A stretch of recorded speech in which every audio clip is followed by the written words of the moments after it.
Welcome back. It's Terri Levine, the Guru of Coaching, with tip number 19 of the 25 biggest reasons that coaches fail when they're coaching their clients. And this is something that I feel is important. And when I was making the list, trying to think of what are the 25 most important things, I wasn't sure how many things there were when I started. It came out to be nice number 25. But I wrote this down and said, I do have to share this. And that is accepting excuses.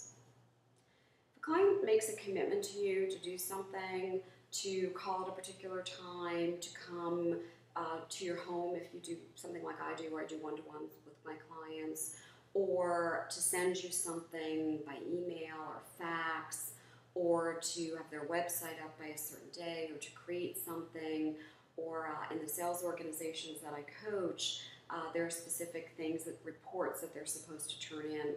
It could be all kinds of things depending who you coach and how you coach. But I'm telling you, the mistake that coaches make is they let people off the hook. They're like, oh, okay, we'll just do it tomorrow then. Or, I understand, you got busy, life gets in the way.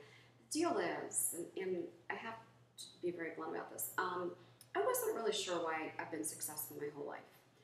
I grew up from nothing. Truly, we didn't have any money. I came from nothing. I'm self-made, completely self-made. I always wondered, why am I successful? And I was just sharing today with a very close friend of mine. We met on this journey. She went through lots of my programs and did a lot of coaching and stuff with me. And then she joined me in co-creating the Sell Without Selling program. She's just a great friend, and now she's working on some great things for my business in terms of Web 2.0. Just an amazing woman. Anyway, if you don't know her, her name is Rachna Jane. Amazing, phenomenal lady. Just so blessed to have her in my life. But I was talking with her, and I said, I used to think that everybody was just like me. I was never let off the hook. I just did things. If you said to me, Terri, this is what you need to go do. If she said to me, you need to do these 3 things, I would literally, the minute I left her, go do those 3 things. If I went to a seminar and they said to me at the seminar, go make these 3 phone calls, I left and made those 3 phone calls. So I shared with her today, we had this really nice day, we spent some time together, we did talking and walking and eating and chatting, and then a lot of business. But I shared with her today, I said, I finally realized why most people aren't successful. Well, number one, it's because the speed of implementation is way too slow. Whew.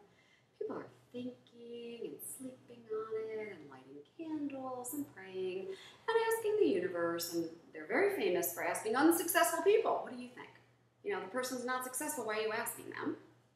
Or what they're very good at is doing so much inner processing that nothing ever happens. So I shared this story with her today, and maybe it's relevant, I'll share it with you.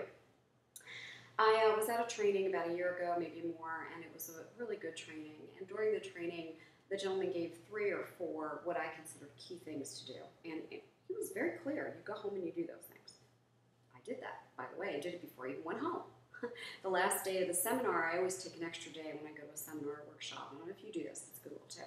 I stay in the hotel 1 extra day by myself, and I get all the processing done from that event and all the actions that I need to do at least begun, and then I go home with a very clear plan of action. So I do those things from my hotel room. So by the time I flew home, after the seminar, day in the hotel, got home is another day, all those actions were done. A couple weeks later, I don't have the number in front of me, but I brought in an extra about $48,000 worth of revenue. It was pretty good just by taking those actions. So we had another seminar a couple months later, so this was 3 months later. And I was there along with most of the same people who were at the seminar a couple months prior. And he was sharing my success. And people were coming out to me on breaks and at lunch like crazy. I don't understand. What did you do? I want to do it. Tell me. I did what he said to do. They were like, no, what did you do? I did exactly what he said to do. He was right. He had the answers. He had a good formula. And what I find, incredibly interesting, and I think that's when I realized it, is people don't do what I do. They're slow at implementation, and a lot of them just don't implement. So my tip here is that your clients are going to be just like that because they're human. You cannot let them off the hook. You cannot listen to excuses. I could tell you 55 reasons that I couldn't have implemented those 3 things. And honestly, there were really serious reasons why implementation was not easy for me at that particular time. Every one of them got implemented, folks. Now listen, if I can do this stuff, you can do it. There's nothing special about me other than the thing I just taught you. So when people say to me, why are you so successful in every business you ever run? This is it. I learn from great people. I invest wisely in great people. I have the best coaches on the planet. I recommend you do the same. And then the second thing is I listen to them and I do. And I do fast. So speed of implementation, folks. Make sure your clients are doing it. And by the way, it's a great business tip for you. Are you doing it? I'll see you next time.